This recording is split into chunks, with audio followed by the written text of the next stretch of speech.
രാമകഥാസാഗരം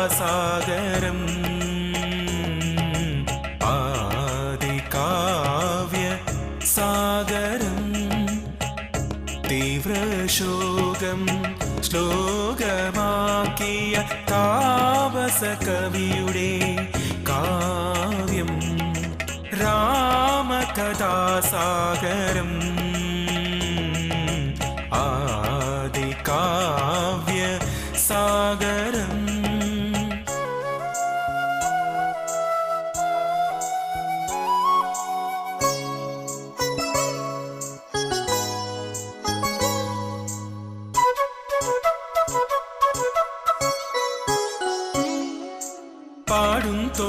പാടും തോറും മധുരം കൂടും കാവ്യം, തേടും തോറും പുണ്യം ചൊരിയും കാവ്യം, ധീരമാരുതി പോലും കണ്ണീരണിയും കാവ്യം. തലമുറയായി നാം പാടുന്നു വീണ്ടും രാമകഥാസാഗരം ആദികാവ്യ സാഗരം.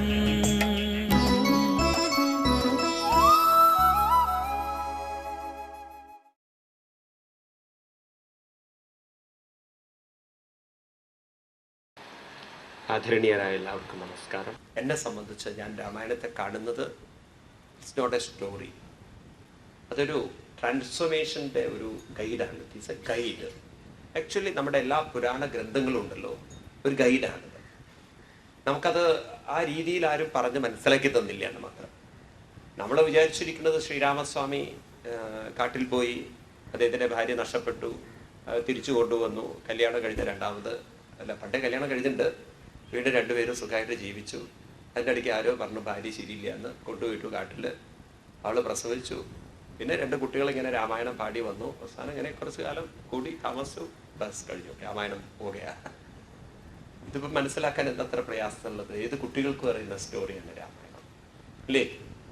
രാമായണത്തിൻ്റെ എനിക്കൊരു ഷോക്ക് ഏൽപ്പിച്ചത്, ഞാൻ ഒരിക്കൽ തായ്ലൻഡിൽ പോയപ്പോൾ അവിടുത്തെ പഴയ രാജാവിൻ്റെ പാലസ്, ഓൾഡ് പാലസ്, ഇപ്പം രാജാവ് പുതിയ പാലസിലാണ്. ആ പാലസിൻ്റെ മുഴുവൻ ചുമരുകളിലൊക്കെ ഉണ്ടല്ലോ നമ്മുടെ രാമായണമാണ് അവർ മ്യൂറൽസ് വരച്ചു വെച്ചിരിക്കുന്നത്.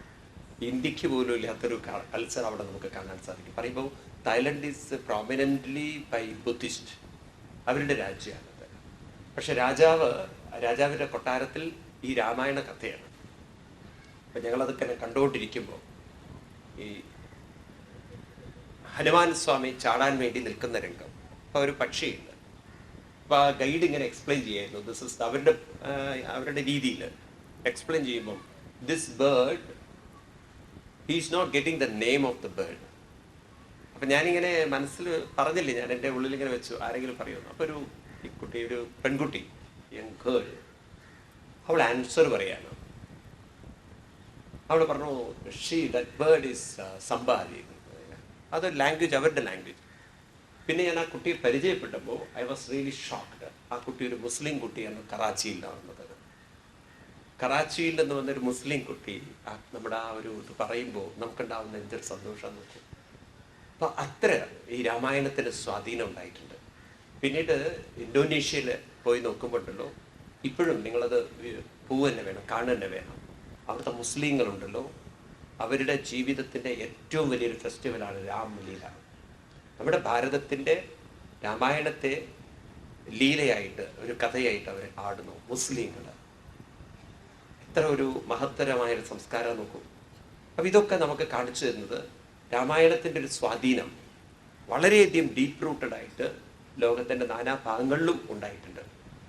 പക്ഷേ നമ്മൾ ഭാരതീയരെ സംബന്ധിച്ച് ഇവിടെ ഉത്തരേന്ത്യൻ ഭാഗങ്ങളിലെ രാമായണം രാമചരിതമാനസം എന്ന രീതിയിലും, തുളസി രാമായണം അതിൻ്റെ മൂലരൂപത്തിലും, പിന്നെ കമ്പരാമായണം തമിഴ്നാട്ടിലും, കേരളീയരെ സംബന്ധിച്ച് എഴുത്തച്ഛൻ നല്ല ശുദ്ധ മലയാളത്തിൽ ഭാഷാപിതാവായി അദ്ദേഹം അധ്യാത്മരാമായണം എന്ന രീതിയിൽ എഴുതി വെച്ചിട്ടുണ്ടല്ലോ. എല്ലാവരും ഈ രാമായണം കിട്ടിയിട്ട് ധന്യരാണ്. പക്ഷെ എന്ത് പറ്റുന്നു ചോദിച്ചു കഴിഞ്ഞാൽ ഭാരതീയരെ സംബന്ധിച്ച് അതിൻ്റെ അകത്തുള്ള സത്ത അത് ഉൾക്കൊള്ളാൻ എത്ര പേർക്ക് സാധിക്കുന്നുണ്ടെന്നുള്ളതാണ്. ആ രീതിയിൽ നമ്മളെ ചിന്തിക്കാൻ പറ്റുന്നുണ്ടോ? അപ്പം അവിടേക്കാണ് നമുക്ക് രാമായണത്തിൻ്റെ ഇന്നത്തെ കാലഘട്ടത്തിൻ്റെ പ്രസക്തി. നമുക്കറിയാം, ഇന്ന് എഡ്യൂക്കേഷൻ ഉണ്ടെങ്കിലും ക്യാരക്ടർ വളരെ മോശമാണ്. ക്യാരക്ടറിന് പ്രാധാന്യം കൊടുക്കാത്തൊരു കാലഘട്ടത്തിലാണ് നമ്മൾ ജീവിക്കുന്നത്. അതുകൊണ്ടോ എഡ്യൂക്കേഷനുണ്ട്, കൾച്ചറില്ല. ഈ രീതിയിൽ നമ്മൾ പോകുമ്പോഴാണ് സമൂഹത്തിൻ്റെ വഴിതെറ്റുന്നത് എന്നുള്ളത് നമ്മൾ ദിനം പ്രതി പത്രത്തിലൂടെ വായിച്ചുകൊണ്ടിരിക്കുകയാണ്. നേരത്തെ പ്രഭാഷണത്തിലൊക്കെ പറഞ്ഞതുപോലെ ഇവിടെയൊക്കെ രാമായണത്തിന് നമ്മളെ വഴി തെളിയിക്കാൻ സാധിക്കും എന്നുള്ളതിൽ സംശയമില്ല. അപ്പം എന്നെ സംബന്ധിച്ച് ഞാൻ രാമായണമൊക്കെ നോക്കിയപ്പോൾ എനിക്ക് മനസ്സിലായിട്ടുള്ളത്, രാമായണത്തിലൂടെ 2 കാര്യങ്ങളാണ് നമുക്ക് ഉൾക്കൊള്ളാണ്. അതിൽ പ്രധാനപ്പെട്ട ഒരു കാര്യം, ഇവിടെ എല്ലാ മനുഷ്യ മനസ്സിലും രാമസംസ്കാരവുമുണ്ട്, എല്ലാ മനുഷ്യ മനസ്സിലും രാവണ സംസ്കാരമുണ്ട്. നമ്മൾ ഈ കഥകളൊക്കെ കേൾക്കുമ്പോൾ രാവണൻ എന്നൊക്കെ പറയുമ്പോഴല്ലോ നമുക്ക് എളുപ്പം കഥ പറയുമ്പോൾ 10 തലയുള്ളൊരു മനുഷ്യൻ എന്നൊക്കെ ചിത്രം വെച്ചിരിക്കുന്നത്. സത്യത്തിൽ അങ്ങനെ ഒരു കഥാപാത്രം ലോകത്തിൽ ഉണ്ടാവുമോ? 10 തലയുള്ള ഒരാള്, 10 തലയുള്ള ഒരാള്. ഒന്ന് ആലോചിച്ച് നോക്കൂ, എങ്ങനെയൊക്കെ ഒരു കഥാപാത്രത്തെ ചിത്രീകരിക്കുക എന്നുള്ളത്. അങ്ങനെ കുട്ടികൾക്കും എങ്ങനെയാ പറഞ്ഞു കൊടുക്കുക നമ്മൾ, രാവണൻ 10 തലയുള്ള ഒരു രാവണൻ എന്നൊക്കെ. ശരിയാണ്, കഥ പറയുമ്പോൾ ചിലപ്പോൾ അങ്ങനെയൊക്കെ പറഞ്ഞു എന്ന് വരാം, 10 തലയുള്ള രാവണൻ. പക്ഷെ ഈ 10 തലയുള്ളൊരു വ്യക്തി എന്ന് പറഞ്ഞാൽ എന്താണ് അർത്ഥം? രാവണൻ എന്നൊക്കെ പറയുമ്പോൾ എന്താണ് അതിന് അർത്ഥമാക്കുന്നത്? അത് നമ്മൾ ഉൾക്കൊള്ളേണ്ടതുണ്ട്. ദശമുഖൻ എന്നാണ് അദ്ദേഹത്തിന് ശരിക്കുള്ള പേര്. ദശാനന് ദശമുഖൻ എന്നൊക്കെയാണ്. 10 ഇന്ദ്രിയങ്ങളിലേക്കും മുഖം തിരിച്ച് തൻ്റെ സുഖത്തിന് വേണ്ടി, സ്വാർത്ഥ സുഖത്തിന് വേണ്ടി മറ്റുള്ളവരെ കരയിപ്പിക്കുന്ന കഥാപാത്രത്തെയാണ് രാവണൻ എന്ന് പറയുക. മറ്റുള്ളവരെ കരയിപ്പിക്കുക, വേദനിപ്പിക്കുക, വിഷമിപ്പിക്കുന്ന അങ്ങനെയുള്ള സംസ്കാരമുള്ളവരെയാണത്രേ എന്താ പറയുക, രാവണൻ. അല്ലാതെ 10 തലയായിട്ട് നിങ്ങൾ കഥയിൽ എടുക്കരുത്. കുട്ടികളോട് പറയുമ്പോൾ ഓക്കെ, നമ്മൾ മുതിർന്നവരാകുമ്പോൾ അങ്ങനെയൊന്നും പറയരുത്. കാരണം ഒക്കെ നമ്മൾ കുറച്ച് ഉയരാണ്. ഒന്നുകിൽ 10 തലയുള്ള ഒരാൾക്ക് പല്ല് തേക്കാൻ എത്ര വിഷമമുണ്ട്, അതെങ്കിലും ആലോചിച്ചൂടെ നമുക്ക്. ഒരു വായലുള്ള പല്ല് തേക്കാൻ തന്നെ നമ്മൾ എത്ര കഷ്ടപ്പെടുന്നു ഇല്ലേ? ഒരു തലയ്ക്ക് ജലദോഷം വന്നാൽ തന്നെ എന്തെല്ലാം ബുദ്ധിമുട്ട്. പിന്നെന്തോ അദ്ദേഹത്തിന് 10 തലയ്ക്ക് ജലദോഷം എന്നുള്ളൊരു കാര്യം. അപ്പം ആ രീതിയിൽ കുട്ടികളോടൊക്കെ പറയുമ്പോൾ ഓക്കെ. പക്ഷെ മുതിർന്നവരായിട്ടുള്ള നമ്മൾ മനസ്സിലാക്കി വെക്കേണ്ടത്, രാവണൻ അദ്ദേഹത്തിന് പേര് കിട്ടുന്നതിൻ്റെ രസമാണ്. പണ്ട് ശിവനെ പോയി പരിഹസിക്കുകയാണ് അദ്ദേഹം. കൈലാസത്തെ ഇളക്കി മറച്ചു എന്നാണ് കഥ പറയുന്നത്. തൻ്റെ കൈ കൊണ്ട് കൈലാസം ഇറക്കിയപ്പോൾ ഭഗവാൻ പെരുവിരലൂതിക്കൊണ്ട് ആ വിരലിനെ ഒന്ന് അമർത്തി വെച്ചു അത്രേ. വേദന സഹിക്കവയ്യാതെ ഒച്ചത്തിൽ കരഞ്ഞു എന്നാണ്. അങ്ങനെ ലോകം മുഴുവൻ തൻ്റെ കരച്ചിൽ കേൾപ്പിച്ചത് കൊണ്ടാണ് അത്രേ അദ്ദേഹത്തിന് ദശാനന് എന്ത് പേര് വന്നത്? രാവണൻ എന്നുള്ള പേര് വന്നത്. രാവണൻ എന്നുള്ള പേരിനർത്ഥം കരയിപ്പിക്കുന്നവെന്നർത്ഥം. നമ്മുടെ ഇടയിൽ വലിയ കുറച്ച് രാവണന്മാര്, നമ്മളിൽ തന്നെ നല്ലോണം ഉണ്ട് ഈ സാധനം. കുട്ടികളോട് ചോദിച്ചാൽ അറിയും, രാവണനോ അതേ ഉള്ളൂ എൻ്റെ വീട്ടിലെന്ന്. ഇന്നത്തെ കുട്ടികൾ നല്ലോണം ഉത്തരം പറയുന്നത്. വലിയ രാവണൻ, ചെറുതൊന്നുമല്ല സ്വാമി എന്ന് പറയില്ലേ. അപ്പൊ മറ്റുള്ളവരെ ബുദ്ധിമുട്ടിക്കുക, മറ്റുള്ളവരെ കരയിപ്പിക്കുക, വേദനിപ്പിക്കുക, ഈ രീതിയിലുള്ള സംസ്കാരം എല്ലാ മനുഷ്യ മനസ്സിലുണ്ട്. കുറച്ചെങ്കിലും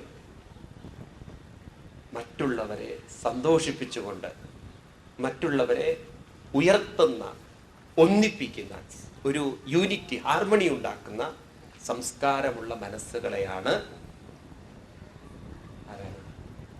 രാമൻ എന്ന് പറയുന്നത്. സന്തോഷം കൊടുത്തുകൊണ്ട് ഒന്നിപ്പിക്കുന്നവര്, സന്തോഷം കൊടുത്തുകൊണ്ട് ഐക്യത്തിലേക്ക് നയിക്കുന്നവര്, ഈ രീതിയിലുള്ള സംസ്കാരം ഉള്ളവരൊക്കെ ആരാണ്? രാമസംസ്കാരമുള്ളവരാണ്. ഇനി നിങ്ങൾ പറയൂ, ഏതായിരിക്കും കൂടുതൽ? ദിവസവും നമ്മൾ പത്രം എടുത്ത് നോക്കിക്കഴിഞ്ഞാൽ ഏത് സംസ്കാരത്തെയാണ് കൂടുതൽ കാണുന്നത്? രാവണ സംസ്കാരത്തെയാണ്. നോക്കൂ നിങ്ങൾ. അപ്പോൾ മനുഷ്യ മനസ്സിന് 2 സംസ്കാരങ്ങളുണ്ട്. രാമസംസ്കാരവുമുണ്ട്, രാവണ സംസ്കാരവുമുണ്ട്. ഈ രാമസംസ്കാരത്തെ ഇന്ന് രാവണ സംസ്കാരം മൂടിയിരിക്കുകയാണ്. വാസ്തവത്തിൽ എല്ലാവരിലും രാമസംസ്കാരമാണ് അന്തർലീനം. നിങ്ങൾ നോക്കൂ, ഒരു കുട്ടി ജനിച്ചു വരുന്ന സമയത്ത് ആ കുട്ടി വളരുന്നതിനനുസരിച്ച് കുട്ടിക്കാലത്ത് ആ കുട്ടിയുടെ സ്വഭാവങ്ങളൊക്കെ ആരുടേതായിരിക്കണം? രാവണന്റെയോ? പിന്നെ നിങ്ങളുടെ കുട്ടി ശരിക്കും നിങ്ങളുടെ കുട്ടീനെ ആയിരിക്കണം. ഒരു കുട്ടി ജനിച്ച് വളർന്നു വരുന്ന സമയത്ത് ആ കുട്ടിയിൽ ഡോമിനന്റ് ആയിരിക്കുന്ന സംസ്കാരം രാമന്റെ സംസ്കാരമാണ്. അതാണല്ലോ കുട്ടിയിലേക്ക് നമ്മൾ ആകർഷിക്കപ്പെടുന്നത്. നിങ്ങൾക്കൊരു ഉദാഹരണം പറഞ്ഞാൽ വേഗം മനസ്സിലാവും. ഒരു 10 മിനിറ്റ് നേരം നിങ്ങൾക്ക്, ഒരു അരമണിക്കൂർ, 10 മിനിറ്റ് വേണ്ട, അരമണിക്കൂർ നിങ്ങളെ ഒരു കുട്ടിയുടെ അടുത്ത് പിടിച്ചിരുത്തായിരിക്കുക. നിങ്ങൾക്കൊരു ഓപ്ഷൻ തരികയാണ്. ഒന്നുകിൽ കുട്ടിയുടെ അടുത്തിരുത്തണോ, അല്ലെങ്കിൽ നിങ്ങളെ ഒരു 80 വയസ്സുള്ള ഒരാളെടുത്ത് പിടിച്ചിരുത്തണോ. ഒരു 80 വയസ്സുള്ള ഒരാളെടുത്ത്. ഈ ഓപ്ഷൻ തന്നാൽ നിങ്ങൾ ഏതാവും ചൂസ് ചെയ്യുന്നത്? വയസ്സായിട്ടുള്ളവരൊക്കെ ക്ഷമിക്കണേ, ഏതായിരിക്കും? അതെന്താ കുട്ടിയുടെ അടുത്ത് നിങ്ങൾക്ക് ഇത്ര താല്പര്യം? എന്തുകൊണ്ട് വയസ്സായിട്ടുള്ളവരെ നമുക്ക് ഇഷ്ടപ്പെടുന്നില്ല, അവിടെ ഇരിക്കാൻ തോന്നുന്നില്ല? കാരണം നമുക്കറിയാം നല്ല രാവണൻ അതിൻ്റെ അകത്തുണ്ടെന്ന്. കുട്ടിയുടെ അടുത്താണെങ്കിൽ കുറച്ചൊക്കെ രാമനായിരിക്കും, നമുക്ക് ഇത്തിരി സന്തോഷമായിട്ട് ഇരിക്കുക എന്നുള്ളത്. മനസ്സിലാവുന്നുണ്ടോ? ശരിയാണോ ഞാൻ പറയുന്നത്? അപ്പൊ ഒരു കുട്ടി ജനിച്ച് വളർന്നു വരുന്ന സമയത്ത് ആ കുട്ടിയിൽ കൂടുതൽ രാമനാണ്. പിന്നെ സാഹചര്യം കൊണ്ടും അവൻ വളർന്നു വരുന്ന ചുറ്റുപാടിനെ കൊണ്ടും അവന്റെ മനസ്സ് ക്രമേണ ക്രമേണ രാവണനിലേക്ക് മാറിപ്പോവാണ്, സ്വാർത്ഥത ആയി പോവുകയാണ്. ഇന്നത്തെ ചുറ്റുപാടിൽ നമ്മൾ ജീവിക്കുമ്പോഴല്ലോ നമ്മളും അറിയാതെ ഇങ്ങോട്ട് സ്വാർത്ഥന്മാരായി മാറും. ഇൻഫ്ലുവൻസിൽ വരുന്നതാണ്. വാസ്തവത്തിൽ കൈകേയി നല്ല സ്ത്രീയാണ്. മന്ദരയുമായിട്ടുള്ള കൂട്ടുകെട്ടിൽ ഒരു നിമിഷം കൊണ്ട് മനസ്സ് പതറി ഉള്ളിലുള്ള രാമസംസ്കാരത്തിൽ നിന്നും രാവണ സംസ്കാരത്തിലേക്ക് വന്നു. സ്നേഹിച്ച ഭർത്താവിനെ മാനസികമായി തളർത്താൻ കൈകേയിക്ക് സാധിച്ചു. എല്ലാ മനുഷ്യ മനസ്സിലും മറ്റൊരു മനസ്സിനെ തളർത്താനുള്ള ഒരു രാവണ സംസ്കാരമുണ്ട്, ഉണ്ടല്ലേ? ഇവിടെയാണ് രാമായണം നമുക്ക് ചിന്തിപ്പിച്ചുകൊണ്ട് പറഞ്ഞ് മനസ്സിലാക്കി തരുന്നത്. ഈ രാവണ സംസ്കാരത്തെ വീണ്ടും നമുക്ക് പരിവർത്തനം വരുത്തി ഇതിലേക്ക് കൊണ്ടുവരാം, രാമസംസ്കാരത്തിലേക്ക്. എന്തിനാ നമ്മൾ രാമസംസ്കാരം വളർത്തിയെടുക്കുന്നത്? അതിനെന്താ കാരണം? അതിന് വളരെ ശാസ്ത്രീയമായ ഒരു വീക്ഷണമുണ്ട്. എന്തിനാണ് നമ്മൾ രാമസംസ്കാരം വളർത്തുന്നത്? ഇന്നത്തെ കാലഘട്ടത്തിൽ കുട്ടികൾ ചോദിക്കുന്ന ചോദ്യമാണ്, why should I become good? എനിക്കെന്തിനു നല്ലവനാവണം? നിങ്ങൾ ഈ നല്ലത് പറഞ്ഞ് ധാർമ്മികത പറഞ്ഞ് ഈ സൊസൈറ്റി ഇന്ന് വളരെയധികം ക്രുക്കഡായി മാറിയിരിക്കുകയാണ്. എന്തുകൊണ്ട് എനിക്ക് ക്രുക്കഡ്നെസ്സിൽ പണം ഉണ്ടാക്കിക്കൂടാ? എന്തുകൊണ്ട് എനിക്ക് ചീറ്റ് ചെയ്തുകൂടാ? എന്തുകൊണ്ട് എനിക്ക് വളഞ്ഞ വഴിക്കൊക്കെ ജീവിച്ചു? എന്തുകൊണ്ട് എനിക്ക് whatever I want I can do? Why you are objecting me എന്ന് ചോദിച്ചു കഴിഞ്ഞാൽ നിങ്ങൾക്ക് എന്താ ഉത്തരം പറയാനുള്ളത്? ഞാൻ വസ്ത്രമില്ലാതെ നടക്കണം, Y should you bother about me? നിങ്ങൾ എന്നെക്കുറിച്ച് എന്തിനു ബോദർ ചെയ്യണം ചോദിക്കുന്ന സമൂഹത്തിലല്ലേ? ഞാൻ കള്ളു കുടിക്കുന്നു, why should you bother about me? എനിക്ക് ഒരാളെ പറ്റിക്കണം, why should you bother about me? ഇത് എനിക്ക് തോന്നിയതുപോലെ ജീവിക്കാൻ എനിക്ക് എന്തുകൊണ്ട് ജീവിച്ചുകൂടാ ചോദിക്കുന്ന തലമുറയല്ലേ ഇന്ന്? ആണോ? ഇന്നത്തെ ചെറുപ്പക്കാരുടെ തലമുറ ഞാൻ പറയുന്നതാണോ? ആണോ അല്ലയോ? ഇന്ന് അച്ഛനമ്മമാര് നിസ്സഹായരാണ്. അവരെന്ത് തോന്നിവാസം ചെയ്താലും അതിന് ഉത്തരം പറയാൻ സാധിക്കുന്നില്ല. നോക്കൂ നിങ്ങൾ പത്രത്തില്, പാവം ചില അച്ഛനമ്മമാർ അറിയുന്നില്ലേ കുട്ടികളെ എങ്ങോട്ടാ പോകുന്നത്, എന്താ ചെയ്യുന്നത് എന്നുള്ളത്. അവർക്ക് അറിയുന്നില്ല. എന്തെങ്കിലും ചോദിച്ചാൽ തന്നെ ഉടനെ ത്രട്ടൻ ചെയ്യും. മൊബൈൽ ഫോൺ വാങ്ങിച്ചു കൊടുത്തില്ലെങ്കിൽ സൂയിസൈഡ് ചെയ്യുമെന്ന് പറയുന്ന, ബൈക്ക് മേടിച്ചു കൊടുത്തിട്ടില്ലെങ്കിൽ